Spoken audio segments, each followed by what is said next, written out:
სტამბოლში მოლაპარაკებების ფონზე უკრაინა-რუსეთის კონფლიქტი კვლავ ყველაზე აქტუალური მოვლენაა დღევანდელ პოლიტიკურ მსოფლიოში.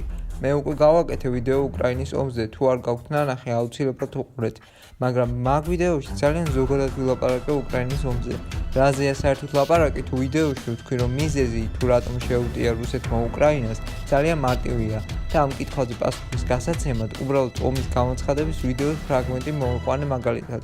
კონკრეტულად ის ფაქტი, რომ რუსეთს არ უნდა უკრაინა რომ ნატოში შევიდეს, მაგრამ კითხვა, თუ რატომ შეუტია პუტინმა მაინდა-მაინც ეხლა უკრაინას და არა მაგალითად 2014 წელს, როცა უკრაინაში დაიწყო პირველი კონფლიქტები დონბასის და ლუგანსკის ოლქებში, მაინც დარჩა პასუხგაუცემელი.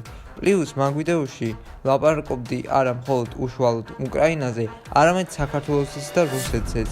პლუს ძალიან ბევრი რამ შეიცვალა წინა ვიდეოდან. წინა ვიდეოში პირდაპირ თქვი, რომ ევროკავშირს არ აწყობს ომი უკრაინაში, მაგრამ სტამბოლის მოლაპარაკებებიდან გამომდინარე და ახალი ევროპული რეფორმებიდან გამომდინარე, ევროპას და მეც შეგვეცვალა აზრი უკრაინის ომზე. დღევანდელ ვიდეოში ჩვენ განვიხილავთ 2014 წლის კონფლიქტებს, განვიხილავთ მინსკის შეთანხმებებს, განვიხილავთ სტამბოლის მოლაპარაკებებს და როგორც იქნა გავცემთ პასუხს, თუ რატომ შეუტია რუსეთმა უკრაინას მაინდა-მაინც 2022 წლის 24 თებერვალს. ვიდეო იქნება ძალიან საინტერესო, ამიტომაც არ დაგავიწყდეთ არხის გამოწერა და დალაიქებთ.